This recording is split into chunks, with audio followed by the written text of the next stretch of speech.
Well folks, on checking the video the last time and uploading it, it turned out I put U3 upside down. So what I've got here is my wee desoldering tool.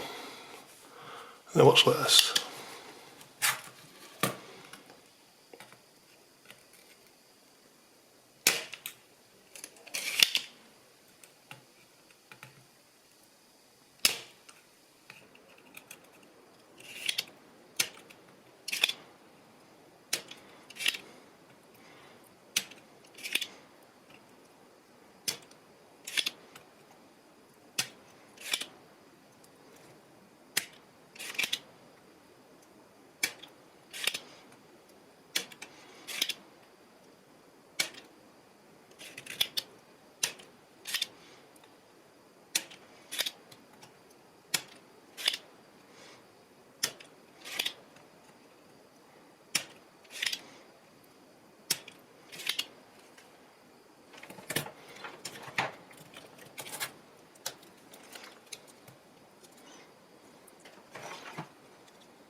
So what it is, you've got a wee indentation there. That's pin 1 and that's pin 18. So it should go back in that way.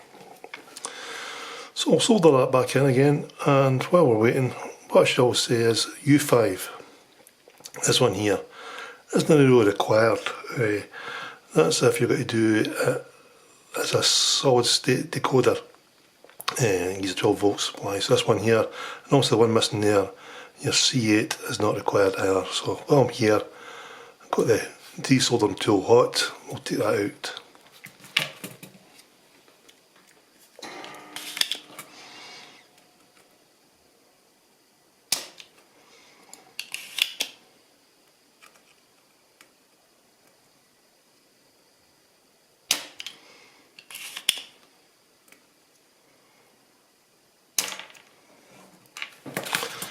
And lo and behold, it falls out. So, all I do, I'll put this back in the right way, I'll solder it, and we'll come back and test it. Okay, so I've got the chip back in the right way, and time to solder it again.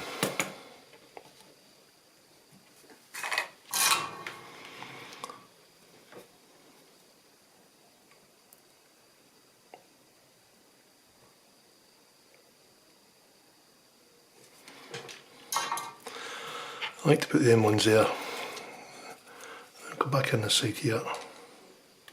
Grab that. This time we can get the end of it.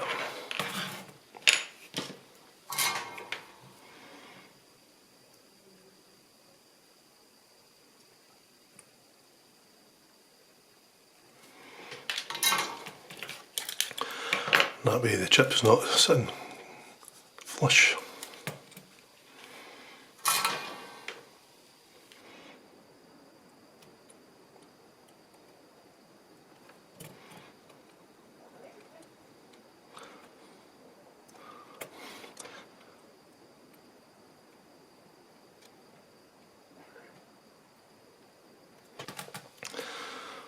Okay, hopefully you can see it's in the right way now.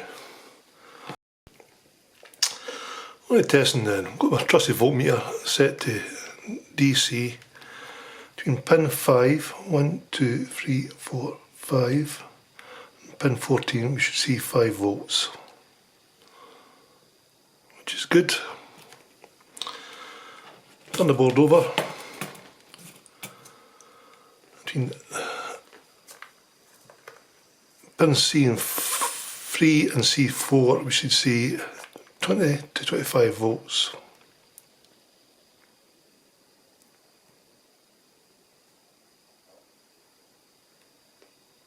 .22 volts is fine.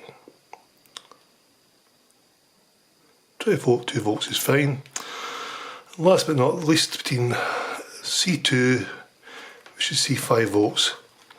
It's quite hard to see there. I've marked the pins with 2 dots for easy reference. There we go, 5 volts. So that's wired up to my 15 volt AC supply. That's good. We can now go and fit the pick, the Canac 4 I should say, and put in that slot there. But mind, we need to unplug the power first.